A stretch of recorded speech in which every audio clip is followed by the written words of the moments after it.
हमारा हालात Music by Raju Babu.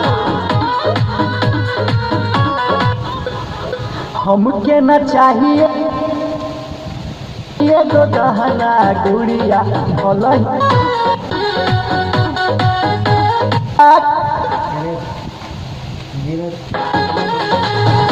Music by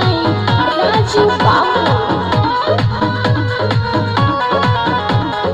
हमके न चाहिए गो गहना गुड़िया भलही तू रह राजा घर के भीतरिया हे राजा हमके न चाहिए गो गहना गुड़िया भलही तू रह पिया घर के भीतरिया गरमी बेचैनी बढ़ाई देता हो हे राजा हो हमारे गरमी बेचैनी बढ़ाई अच्छा नहीं आगे हे राजा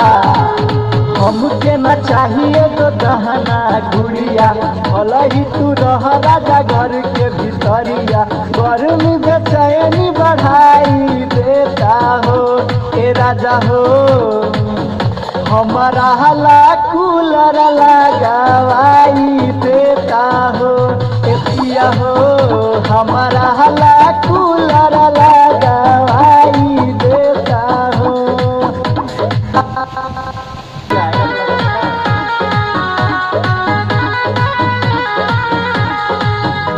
क्या है ये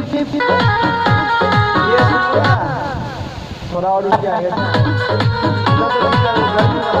हमके न चाहिए तो गहना गुड़िया भलही तू रह राजा घर के भीतरिया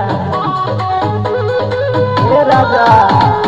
हमके न चाहिए तो गहना गुड़िया भलही तू रह राजा घर के भीतरिया गरमी बेचैनी बढ़ाई देता हो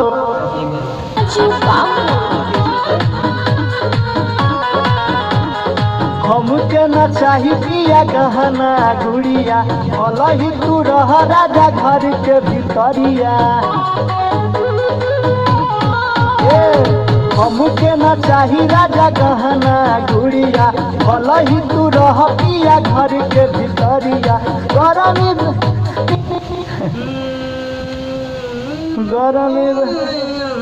कैसे कैसे है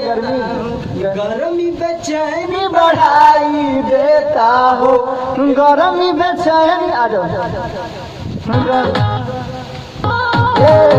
हमके न चाहिए राजा गहना गुड़िया भलही तू रह पिया घर के भीतरिया गरमी बेचैनी बढ़ाई देता हो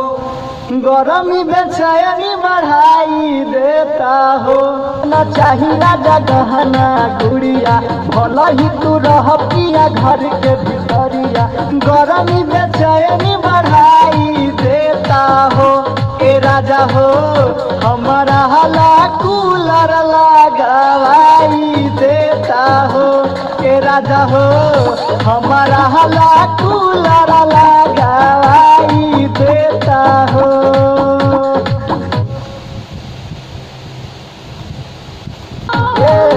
हमके न चाहिए राजा गहना गुड़िया भलही तू रह पिया घर के भीतरिया गरमी बेचैनी बढ़ाई देता हो ए राजा हो हमारा हला कूलर लगावाई देता हो ए राजा हो हमारा हला कूलर लगावाई देता हो और आगे से लेना पड़ेगा क्या मैंने गैप नहीं लिया ना Raju Babu. हमके न चाहिए तो गहना गुड़िया भलही तू रह पिया घर के भीतरिया हमके न चाहिए सैया एको गहना गुड़िया भलही तू रहता घर के भीतरिया